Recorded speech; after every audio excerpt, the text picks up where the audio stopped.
Arcade Heroes.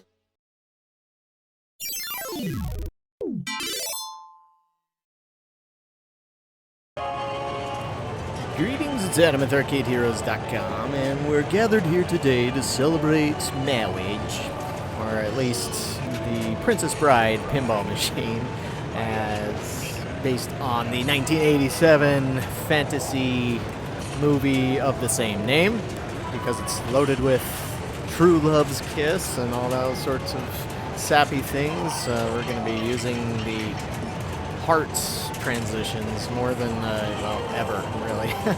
But this game was designed by Multimorphic Pinball, where, if you're not familiar with them, they produce these releases that are sold as dedicated models, but also as update kits. So if you have a P3 Multimorphic machine, you can actually buy a kit, and then you swap out the back portion of the game, put in the new one, and then change out the artwork, and you've got a new game to it. And so, interesting concept.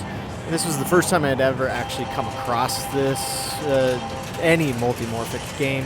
They have another one that I would love to see, which is Weird Al's Museum of Polarity.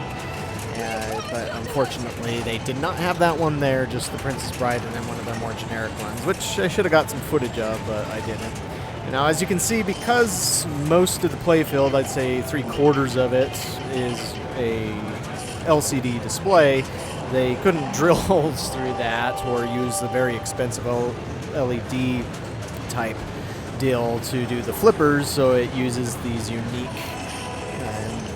I don't know what you would call it, but these unique mechanisms to move the flippers that feels the same way as your typical flippers. I guess just the visuals might throw your brain off.